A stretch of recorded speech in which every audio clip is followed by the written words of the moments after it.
as we study about discipleship and the characters and the powerful characteristics, we take this opportunity to hear more, to learn more, and to wrestle more with the fact that disciples are forgiven and called to forgive. Disciples are forgiven and disciples forgive. Not how to or when, but it's the nature and the teaching and a part of the Christian faith is who we're called to be. It's not easy though. This isn't some easy, some no-brainer. This isn't some just handed out without cost. We remember that when Jesus talks about forgiving, when Jesus models forgiving, this is the same Jesus who's taught it now. We see it in the Gospels, and the same Jesus who lived it. Remember, this is a Jesus saying forgive, who looks down at the people who were crucifying him, and he says, God, forgive them, for they don't know what they're doing. You're doing the King James language. Forgive them, for they know not what they do. It's the same message.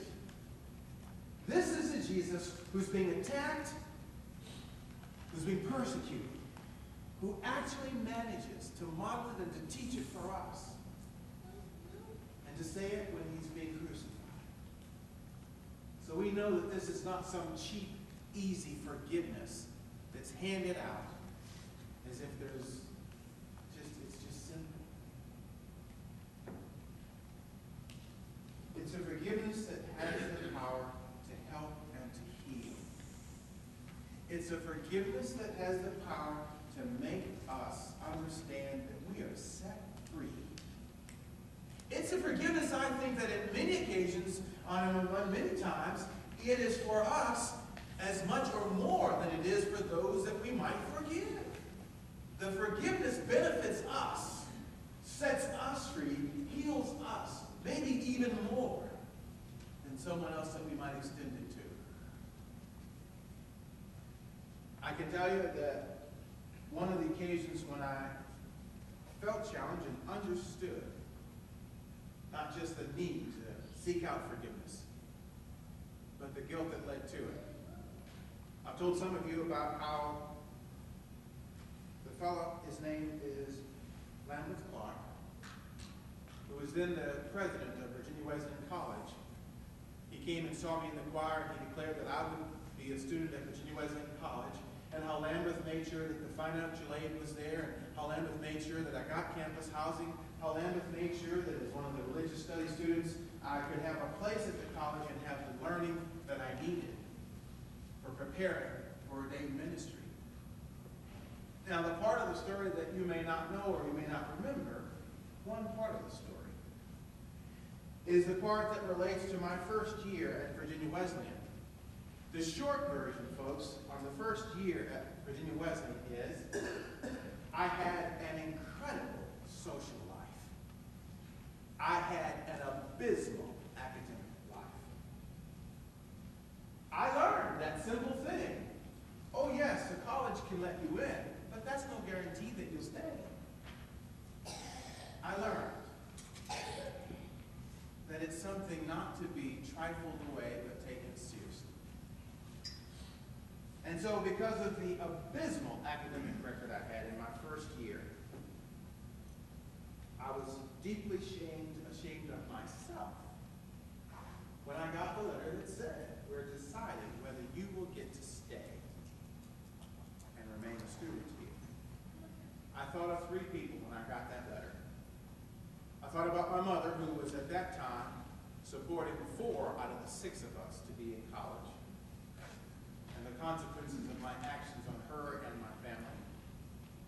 I thought about Gary Shelton, my pastor and mentor, who had convinced Central United Methodist Church that I was worthy of scholarship help, and how I clearly damaged their trust, their confidence, and wasted much of those funds in the first year.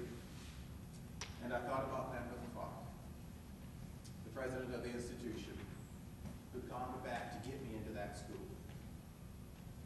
it seemed to me that I owed it to Lambeth Clark to go into his office, to sit down with him face to face, and to tell him what I'd done. To tell him that the trust that he had placed in me had been violated, that the work that he had done had been wasted in that first year, and that I had no excuses. I felt that it was my responsibility to look at him eye to eye and say, Dr. Clark, I blew it. I'm sorry. To say it and mean it. Not just to say the words to have him hear and to have some false sense of apology or remorse, but to truly mean that I felt sorry and ashamed of what I'd done. To acknowledge what I'd done and to ask, please forgive me. Can you forgive me? And so I did. I went to his office. Now, I laugh when I think about it sometimes in terms of me building up this great confession when I think, well, Virginia Wesleyan was a small school, probably 600 students at that time. It's probably not like he didn't know that I was flunking out. I don't think that was a surprise to him in terms of me being the first to say it. He probably already saw it from the academic team. But I said the words, I meant it, and I made a vow that I would take the academics seriously. That if I could get a chance to return to that school, I would be a real student, not just a social student. Dr. Clark forgave me. I'll tell you, it was interesting to know not only did he forgive me, but he freed me from that burden. Some years later, probably 10 years later or so, I was introducing Dr. Clark to some folks who hadn't yet met him, and I said to them, this is Dr. Lambeth Clark. He's the president of Virginia Wesleyan College. He's a very gracious man, a very forgiving man. And the person said something like, well, I bet there's a story that goes with that forgiving thing. And I said, yes, there is, and I'll tell you the story. And I told him the story. And then probably after that party sometime, Dr. Clark pulled me to the side and said, Ted, I wish you'd stop telling that story. He said, it wasn't all that bad. Dr. Clark said, Ted, you were a young man. You just didn't know better. Ted, you just weren't used in high school to a strict study schedule. Ted, you were just learning the environment. Ted, you were just overwhelmed. He had some great excuses for me, for why I'd done so poorly. But in the end, they really were just excuses. But he forgave me.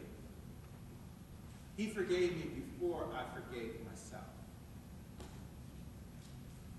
When to forgive is really a matter of wrestling. It's a part of the Christian discipleship that during the moment we can wrestle with and learn more about and engage. There isn't, again, any how-to, any easy answer to what makes it work. But there is very much the clarity for Christian disciples and what Jesus has taught us and what Jesus has shown us and what Jesus has done. This forgiveness of this man who was dropped and lowered